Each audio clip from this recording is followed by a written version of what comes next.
Puis maintenant, l'intelligence artificielle. Et là, je pense que ça va énormément changer les choses. Pour ceux qui ne savent pas, il y a plein d'intelligence artificielle qui permet juste avec des mots-clés de créer des œuvres. Enfin, je ne sais pas si on peut appeler ça des œuvres, mais. C'est compliqué, mais en tout cas des images complètement générées à partir des mots-clés qu'on a donnés.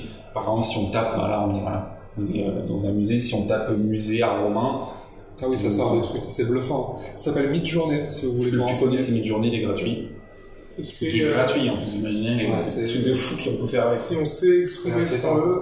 Tu sais exprimer ce que tu veux, si en plus tu as des compétences de design, etc., tu peux travailler avec et aller encore plus loin. Quoi. Ça peut être photoréaliste, c'est photo, ouais. C'est photoréaliste. C'est là, il y a une nouvelle version de Midjourney qui est sortie il n'y a pas très longtemps. Depuis que nous on l'a utilisé, depuis qu'on s'en va le truc, il y a une nouvelle version. Les photos, En fait, t'es sur Insta, tu scrolls, tu vois un truc de Midjourney. Si tu fais pas vraiment attention, tu te dis oui, c'est une photo de concert. Si tu t'arrêtes pas dessus longtemps, oui. Ouais. En plus, comme je dis, si personne a des compétences en design qui rajoute par exemple du grain, qui corrige des lumières, ça va très vite troublant. C'est vrai. Pour les pochettes d'albums, je pense que il y a beaucoup d'artistes, parce que aussi un autre truc qui est très présent, c'est qu'il y a 1000 fois plus d'artistes qu'avant. Ouais, en musique, je parle. En musique, c'est beaucoup plus facile de se lancer. Donc il y a beaucoup moins de personnes qui vont vouloir payer pour avoir des pochettes d'albums parce qu'ils se font à leur échelle.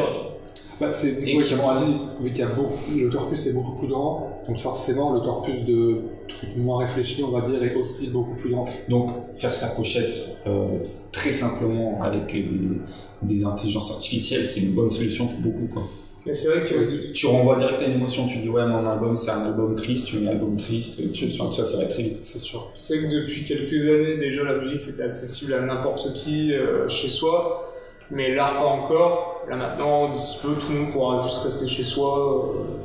Ouais, et puis bientôt même je pense les stratégies de communication, etc. ça sera complètement automatisé. Ouais.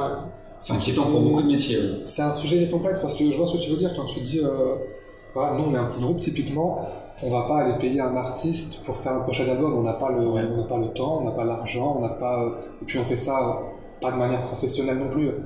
Donc on n'utilise pas l'intelligence artificielle, mais on pourrait le faire prochainement. Donc nous ça nous facilite la tâche, mais après c'est vrai que ça vole un peu le travail de graphiste, de designer. C'est un sujet qui est complexe parce que ça perd aussi en âme, tout simplement. Oui. C'est un robot qui est fait, quoi. Pour moi ça dépend qui l'utilise et pourquoi. Je veux dire, si Metallica ou Taylor Swift ou n'importe quel grand artiste utilisait l'intelligence artificielle pour faire une pochette, j'aurais un peu de... Je sais pas... Oui, mais alors tu vois, ça peut être aussi... Oui, ça peut pas faire passer un message aussi. Et par exemple, je pense à une pochette, je crois que c'est l'album dernier de Drake, où c'est vraiment des emojis Apple. Ouais. Tu vois, il y a des trucs aussi très cons, c'est tellement bête ce qu'il a fait, enfin, c'est tellement très simple, tu te poses des questions que ça a marché en fait. Ouais. Et tout le monde a vu ça en mode ah oui, il a carrément mis des emojis que j'utilise toujours dans mes textos en pochette d'album. Le truc le moins pro possible finalement, tu vois, un emoji, bon. Et ça a marché parce que et ça va bien avec l'album, tu vois. Mais donc là, on revient sur la question. La pochette d'album, c'est une œuvre, mais c'est pas une œuvre à part entière. C'est une œuvre qui est toujours liée à son album. Moi, je dirais qu'elle est toujours liée à l'album. Moi aussi. C'est comme un clip vidéo pour moi. C'est une œuvre. En fait, c'est une œuvre à part parce que tu peux la regarder seule, mais elle prend toute sa proportion quand tu la. Je suis entièrement d'accord. Tu vois. Si elle a été créée, bien sûr, dans le but d'être une pochette d'album. Oui, évidemment que regarder La Liberté dit dans le peuple, tu peux la regarder même si tu veux pas Coldplay. Mais même si je pense que dans quelques générations, les gens peut-être connaîtront plus ça de par Coldplay.